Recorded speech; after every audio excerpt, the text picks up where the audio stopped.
प्रश्न है, जल्दी मरने वाले की मौत का साधन क्या है?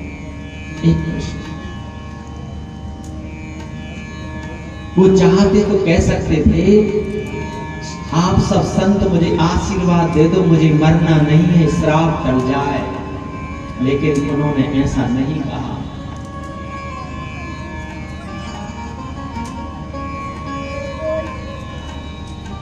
और उसी समय महाराज श्री सुखदेव जी महाराज व्यास नंदन, सत्यवती व्यास नंदन के पुत्र हैं।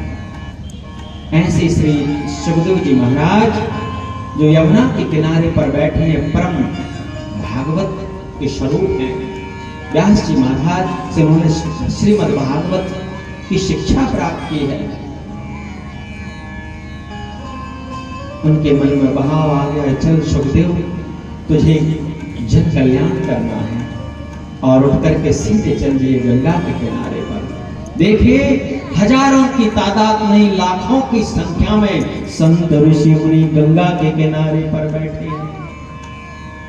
व्यास मंच खाली है, किसी की हिम्मत नहीं है बैठने की। उसी समय महाराज श्री सुखदेव जी जैसे ही पधारे, अवधूत हैं, किसी से कुछ नहीं चाहिए। ऐसे श्री सुखदेव जी महाराज जब पधारे, सारे लोग खड़े हो गए और सुखदेव जी महाराज का वंदन किया। सीधे सुखदेव जी महाराज व्यास गादी पर विराजे हैं। महाराज परीक्षित ने तिलक किया, अक्षत किया। सारी संत समाज में चर्चा चल गई, भैया अब तो परीक्षित को मुक्ति मिल गई। ए भैया, अब कोई दिक्कत नहीं है, सुखदेव जी आ गए तो अब सबका कल्याण हो गया।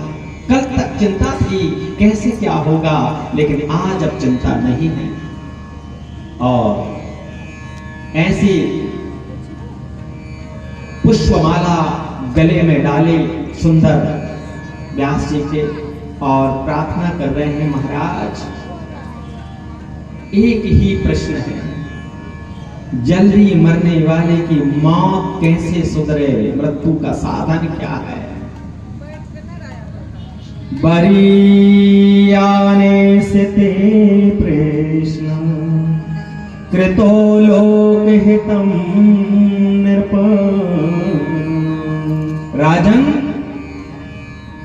अगर तुमने मुझसे एक प्रश्न नहीं 10 प्रश्न भी किए होते खुद के कल्याण के लिए, तो शायद मैं उत्तर नहीं देता। आपने, मुझे सब पता है आप पर क्या कष्ट आया है, इसके बाद ही आपने समाज कल्याण के लिए प्रश्न किया।